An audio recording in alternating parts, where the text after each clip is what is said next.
Hi, my name is Abby Levinson, and I'm going to be talking about mental health-oriented peer support and how it is incorporated with supportive employment in a program in Vermont. So in the 1960s and 1970s, there were a lot of advances towards change inspired by the civil rights movement. Big state hospitals were being shut down, so pockets of money emerged that could be reallocated to alternative treatments and facilities. People were coming together and realizing that they were not alone in their struggles. They developed groups and raised awareness about things like forced and inhumane treatment and the benefits of alternatives. People self-identifying as mental health survivors and previous psychiatric inmates were coming together and advocating for their rights while creating the first peer support programs and drop-in centers. Over time, this movement became more diverse, inclusive, and national. Leaders like Sally Zinman and Howie Hart became voices for change. This movement became based on the principles of self-determination and choice, stigma reduction, holistic services, and peer support and recovery-oriented programs. Through this movement, we became able to overcome some of the social and cultural ostracism that persons labeled with psychiatric disability face. Flash forward, and the peer movement continues to gain speed. I work at one of the grant-funded drop-in centers that have emerged called the Wellness Co-op in Burlington, Vermont.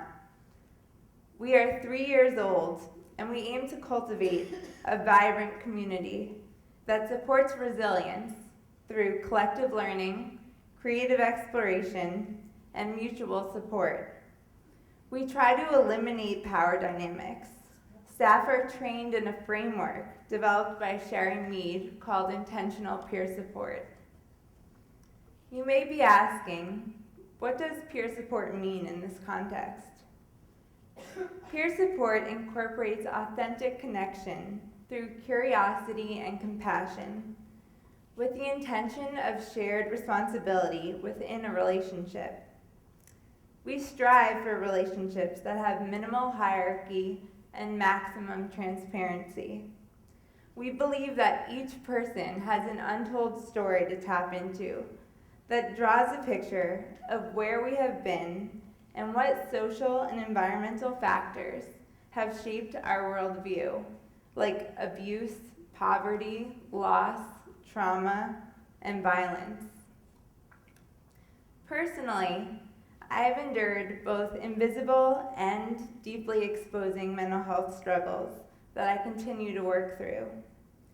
I have always had a high sensitivity to the world around me. Growing up in the suburbs of Westchester County, New York, was very overwhelming at times, especially attending a small, highly competitive middle school that set the precedent for later social anxiety at a public high school. High school culminated with reaction to an antidepressant that triggered a psychotic episode on a Spanish class trip to Spain. After taking several months to recuperate, I decided I wanted to start college at the University of Vermont. Education helped me to feel purposeful and was instrumental in my recovery. Post-college, I applied to Pathways Vermont, the root organization of TWC. They took a chance on me, despite my social anxiety and depression, and as a paid intern, I shakily answered the phone, and they kept the faith in me and held on to me in anticipation of creating a peer drop-in center. I was making so much progress with my mental health and wellness, but as life goes, I experienced my second psychotic episode after a year of helping to develop the Wellness Co-op. I felt so grateful that I was able to keep my job through months of recuperation. Re-entering employment was beyond helpful for having the rest of my life, pieces of my life, come together. This idea of working at a job and in the process recovering from mental health or other issues, the idea of employment first, is something that I can genuinely stand by. Also, in the heart of my deepest struggles, it was people who were talking with me about things beyond my diagnosis that were the most helpful. And since this period, I have reclaimed confidence and self-esteem. Now, I feel relieved that I can share my experience, not to re-traumatize, but to relate to others and model resilience, persistence, and strength. I've grown to be a person I can appreciate and respect. At the Wellness Co-op, we provide a welcoming, non-judgmental space where people can discover their own paths to emotional well-being that embraces the richness and complexities of life. Through peer support, we can empower each other to discover and unleash self-determination, personal goals, and all the dimensions of wellness. We can create an environment of health. Together, we can sit with discomfort to explore relationships and work through the damaging effects of past and current trauma. Clearly, employment has been an awesome tool for my well-being.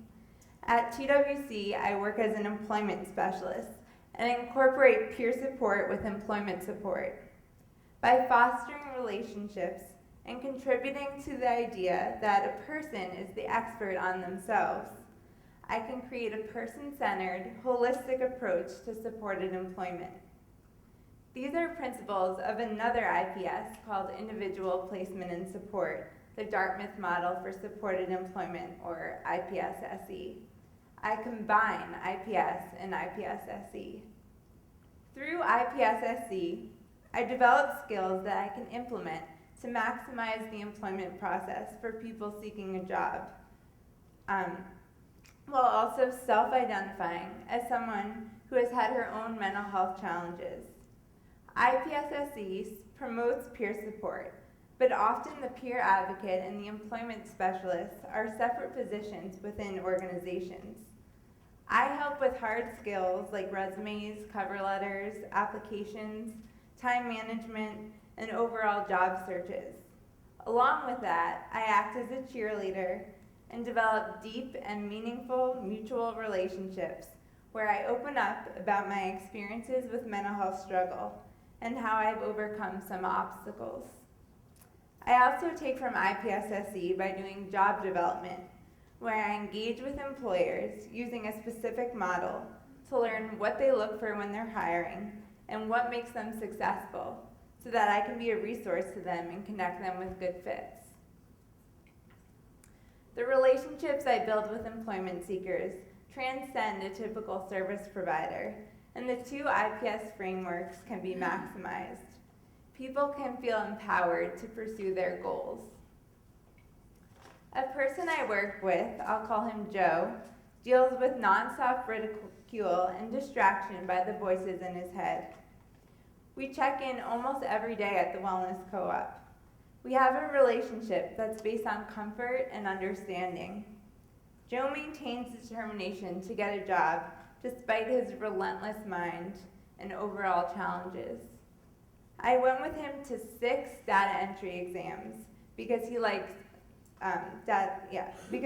typing, and despite his intense distractions, he was able to improve his score each time.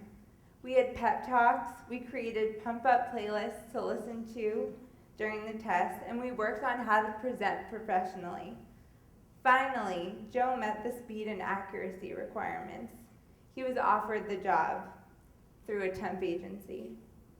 In preparation, he rented out a smart pen, a type of assistive technology, for the initial day of notes. He got new donated work shirts, and we found funding for things like the fingerprinting that he had done. While the job did not end up working out in the long run, Joe grew from the process, and it helped him to realize he was capable.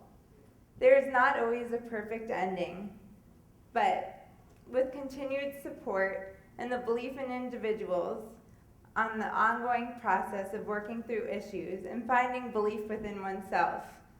It is helpful for people to feel empowered and motivated to keep trying.